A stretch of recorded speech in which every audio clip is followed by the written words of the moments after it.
আমরা যে কালকে নেড়াপড়াতে যেতে গেলাম, তো ওই জিনিসটা কি? নেড়াপোড়া হচ্ছে একটা হিন্দু সমাজের প্রচলিত একটা উৎসব। যেমন বহু প্রাচীনকাল থেকে এই প্রথা হিন্দু সমাজের মধ্যে প্রচলিত আছে।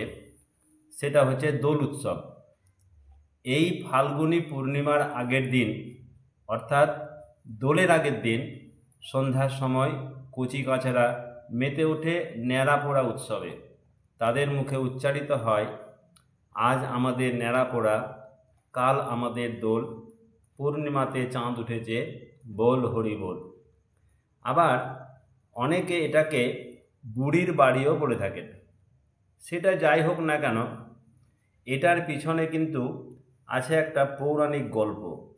আর সেই গল্পটা হচ্ছে এরকম যে দৈত্যরাজ হিরণ্যকশ্যপ একসময়ে অত্যন্ত দুর্ধর্ষ হয়ে ওঠেন এবং স্বর্গ মর্ত পাতাল সব একসঙ্গে নিজের দখলে আনার জন্য বা নিজের শাসনভুক্ত করার জন্য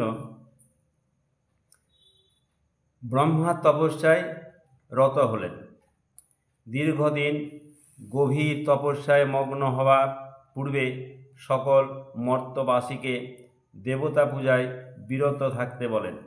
অর্থাৎ তিনি ঘোষণা করেন, কেউ যেন ঈশ্বরের পূজা না করেন এবং তাকেই যেন ঈশ্বর বলে ভাবেন। এর পিছনে একটা কারণ ছিল।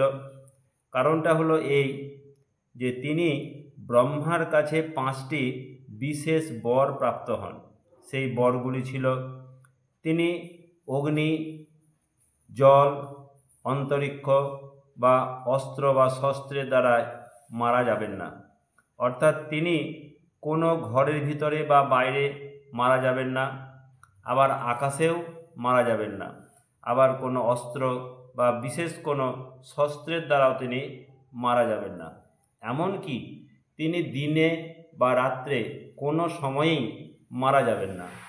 এই বর তিনি ব্রহ্মার কাছ থেকেই প্রাপ্ত হন।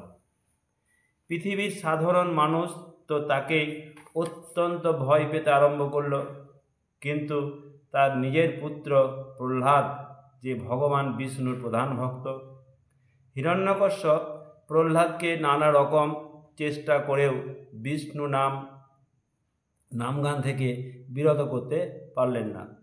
তার বোন হোলিকার শরণাপন্ন হলেন। হোলিকা ছিল ব্রহ্মার বরপ্রাপ্ত। সে আগুনে পুড়ে মারা যাবে না, এই রকম একটা বর হোলিকা প্রাপ্ত হয়েছিল ব্রহ্মার কাছ থেকে। হিরণ্যকশ্যপ প্রহ্লাদকে মারার জন্য একটা হাতি নিযুক্ত করে অনেক সর্প বা বিষধর সাপে ব্রহ্মা প্রহ্লাদকে স্পর্শ করেনি। শেষে হিরণ্যকশ্যপ তার বোন হোলিকাকে নিয়োগ করলেন। এই জন্য শুকনো খড়, পাতা, বাঁশ দ্বারা নির্মিত ঘরে নিয়ে গিয়ে বসলেন তার বোন হোলিকা, এবং সেই ঘরে বাইরে থেকে অগ্নি সংযোগ করা হলো। এর উদ্দেশ্য ছিল, হোলিকা তো ব্রহ্মার বরে, তিনি আগুনে পুড়ে যাবেন না। এই মতবাদ নিয়েই হিরণ্যকশ্যপ তার বোন হোলিকাকে এই কাজে নিযুক্ত করেন। এতে ভগবান বিষ্ণুর বরে প্রহ্লাদ তো বেঁচে গেল, কিন্তু হোলিকা